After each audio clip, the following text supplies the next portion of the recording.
Hi అండి. ఈ 1 week నుంచి మహా అయితే 10 డేస్ నుంచి 2 ఇన్సిడెంట్స్ విన్నాం మనం.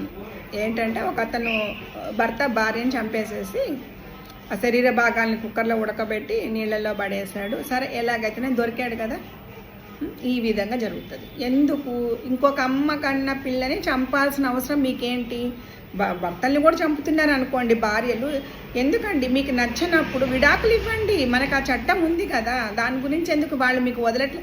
మీరు ఇప్పుడు వాళ్ళని చంపిన తర్వాత కోర్టుకి వెళ్ళి పోలీసుల చుట్టూ తిరిగి జైలుకి వెళ్ళే బదులు ఆ తిరగడం ఏదో ముందుగానే తిరిగి మీకు అంత చంపేంత కష్టం ఆవిడ మీద ఉన్నప్పుడు, వాళ్ళ మీద అట్లాంటి అభిప్రాయం చంపాలంత కోపం ఉన్నప్పుడు విడాకులు ఇచ్చేసేయండి. మీకు మొహం చూపించరు కదా.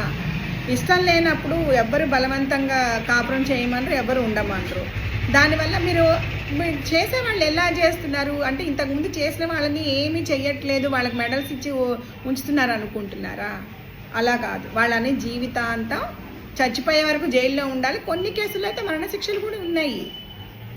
ఆ బాధపడే బదులు మీ జీవితం స్పాయిల్ అయిపోతుంది కదండి. దాని బదులు వాళ్ళని చంపేసి మీరు ఈ ప్రాబ్లం ఫేస్ చేసే బదులు డైవర్స్ ఇవ్వండి. కూల్గా డైవర్స్ ఇవ్వండి. మీ మనసులో ఏముందో అదే మాట చెప్పి డైవర్స్ ఇచ్చేసేయండి. టైం పట్టచ్చు, వాళ్ళకి ఇష్టం లేకపోతే కొంచెం టైం పట్టచ్చు, వాట్ ఎవర్ ఇట్ మేబీ. మీకు ఆ విధంగా మీ జీవితం మీ జీవితం కూడా నాశనం అయిపోతుంది కదా ఇక్కడ. అండ్ అలాగే ప్రేమ విషయాల్లో కూడా అసలు నాకు ఈ టాపిక్ చెప్పడం ఇష్టం ఉండదు, ఎందుకంటే అది పర్సనల్ ఫీలింగ్ అనుకుంటాను. కానీ ఏం జరుగుతూ ఉన్నాయి, హత్యలు ఎక్కువైపోయాయి. అందుకని నేను చెప్పేది ఏంటంటే, మీకు ఇష్టం లేని వాళ్ళ వెంట మీరు పడకండి. ఇష్టం లేని వాళ్ళ వెంట పడడం వల్ల ఏం జరుగుతుందంటే, ఇప్పుడు మీకు ఎలా ఒక టేస్ట్ ఉంటుందో, వాళ్ళు ఎందుకు నచ్చారు మీకు, వాళ్ళ అందం నచ్చిందో, వాళ్ళ ప్రొఫైల్ నచ్చిందో, ఏదో ఒకటి నచ్చి మీరు వాళ్ళని లైక్ చేస్తున్నారు. కానీ వాళ్ళకు కూడా ఆ టేస్ట్ ఉంటుంది కదండి. వాళ్ళకు కూడా మీరు నచ్చాలి. ఆ విధంగా నచ్చితేనే మీరు ఇచ్చేయండి. వాళ్ళని బలవంతం చేస్తే వాళ్ళు ఏం చేస్తున్నారు, టైంపాస్కి ఓకే చెప్తున్నారేమో, మనకు తెలియదు కదా. టైంపాస్కి ఓకే చెప్పి తర్వాత ఏం చేస్తున్నారు, ఇప్పుడు జరిగిన ఇన్సిడెంట్లో ఏం జరిగింది, అమ్మాయి అబ్బాయికి విషం పెట్టి చంపేసింది. ఇది జరుగుతుంది.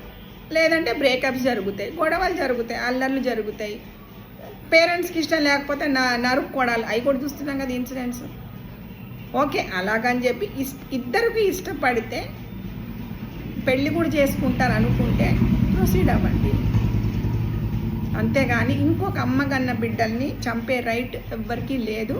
దాని మూలంగా చంపిన వాళ్ళు, చచ్చిపోయిన వాళ్ళు ఎలాగూ చచ్చిపోతారు, కానీ ఈ బతికున్న వాళ్ళు ఉంటారు కదా, ఎవరైతే చంపారో వాళ్ళు జీవితాంతం చనిపోయేదాకా జైల్లో ఉండడం అనేది ఆ నరకం అనుభవించిన వాళ్ళకే తెలుస్తుంది. మనం ఇక్కడ ఉన్న వాళ్ళకి ఫన్నీగా అనిపిస్తుంది, ఏముందిలే అంటారు కొంతమంది, చూద్దాంలే అంటారు. కానీ అది ఇంకా అసలు అనవసరం. అది దాని బదులు చనిపోవడం బెస్ట్. ఆ పనులు చేసే బదులు చక్కగా ఈ విధంగా, సరే మీ ఇష్టం, మీ ఆ టైంకి తనలో ఏమి ఇదవుతుందో తెలియదు, కానీ ఏం చేస్తున్నారు, సొసైటీ చంపడం వల్ల ఏం జరుగుతుంది అనేది చూడండి. పోనీ ఎవరైనా పర్సన్ చంపడం వల్ల మనకేమన్నా గవర్నమెంట్ మనల్ని వదిలేస్తుందా, మెడల్స్ ఇస్తున్నారా ఏంటనేది తెలుసుకొని చెయ్యండి. ప్రతిదానికి గూగుల్ సెర్చ్ చేస్తున్నారు కదా మీరు. అట్లీస్ట్ ఒక అడ్వకేట్ని కలిసి, ఎందుకండి ఇంకొకరిని చంపి ఈ విధంగా వాళ్ళని బాధ పెట్టడం, ఆ తల్లిదండ్రులు బాధ పెట్టడం, మీరేం సుఖపడరు. అది మాత్రం 100% గ్యారంటీ. ఎట్లాగైనా బయటపడతారు, ఎనీవే బయటపడతారు.